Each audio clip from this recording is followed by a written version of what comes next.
What's up guys? I know it's been a minute since I put a video out, but something just told me that I need to get up and make this video. So I'm not gonna say where I've been. It's only been a month. Come on, it's not that bad. It's not like I was gone for a year. But I guess I'll just give a few updates of this author journey as promised, because again, the whole idea is to create this video version of what it's like to be an author. And if you guys go check out my last videos, it's not the glitz and glamour you guys think it is. It's pretty tough. Currently still pushing that first book. Currently working on a Galactic Freedom. I am on chapter 2, so this is definitely like that slow cooked curry or oxtail pressure cooker. You know, it's taking a while and I don't mind it because I really want this to be perfect. Some other updates with the first book, there were some errors that literally, when I look back, I cannot stand it and I just have to just bite my tongue or just clench my because they bother me so much. But those have all been updated, and you know, I have to look back. That's what happens when it's your first release, right? Everything isn't perfect and I just kind of have to take that as a learning experience. Some people did say that it didn't mess up the overall readability or, you know, the main idea and the flow, but still, nonetheless, you know how I am, guys. But those have been updated, so it's still available on all the stores. Currently, Origins Weekly has over 50 articles, 50 posts, so go ahead and, you know, clap up for that. Go ahead and check all those out. They are exclusive and public posts. Yes, those are all the updates, and I really thank you guys again for being supportive, buying the first book, continuing to engage, and I think that this journey will continue to be great. Alright, so I actually had two topics for what the video would be today. I'm still trying to push the book, but I want to make this a bit different. I actually want to talk more about the book and talk about a discussion. So this will be discussion based. I haven't talked about too much of the content in the book, and of course, duh, that's why you guys should buy it. But I think everyone gets the basis or the main idea of the book, and that's talking about the origin of life. So in this video, I just want to talk about the origin of life and my thoughts. So I've really kind of vlogged and talked about where I'm going with this author journey, but today I actually want to have a discussion. So this is going to be very interesting. I hope it does bring different interactions and different people to come in the comments and talk respectfully, because I know it is a controversial and sometimes can be a very gruesome back-to-back between people, as I state in the book. But I really want to talk about the origin of life. It's very hard to really fathom how life started. Of course, you have the creationists, have evolutionists, believing that, or not believing, but saying that it's scientifically proven that we evolved from common ancestors, versus creationists where God created us.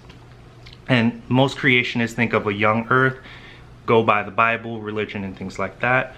Evolutionists, Big Bang, inflationary period, the first set of single-celled organisms, and then evolution to where we are, of course, humans.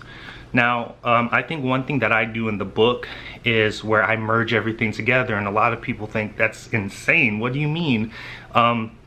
And really what I like to push is the idea that why can we not say that God or some type of creator created everything at that very singularity, or, you know, before the Big Bang, and kind of had these free-form pieces that eventually came together, thus allowing the inflationary period after the Big Bang, and the pieces needed to evolution and making all these complex species that we know today.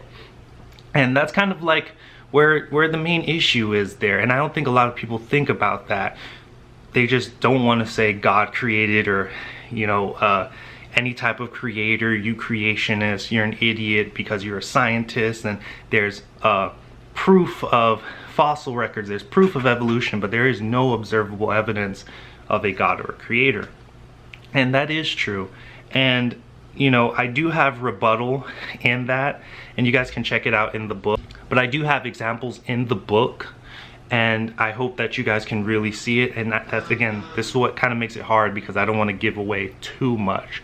But I'll just say this: there is no observable evidence of a God or a creator, but there are a lot of there's no observable evidence to a lot of things in science as well, especially in, I would say, astrophysics, quantum physics, or things that we think we understand and we really don't.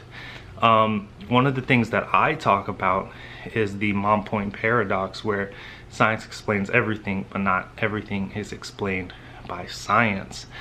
And I think that really speaks volumes, because a person can say, well, that's a dumb paradox or a dumb idea, because just because we don't know, we can't be lazy and just say God. Maybe we'll figure it out later.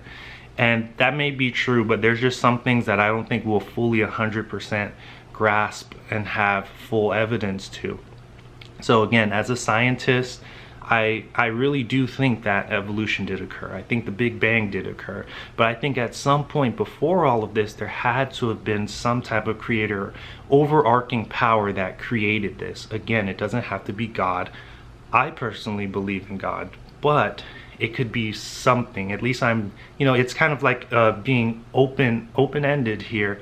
I'm not arguing that, you know, it may have not been God. It could have been something else.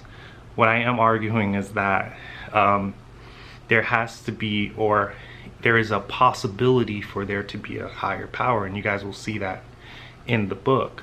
I guess another point that I wanted to talk about is really the community in the origin of life and science overall, and that is the kind of the back and forth. And this is one thing that I'm trying to be in the middle of. It's kind of like breaking up a fight between two people and really having respectful conversations about this.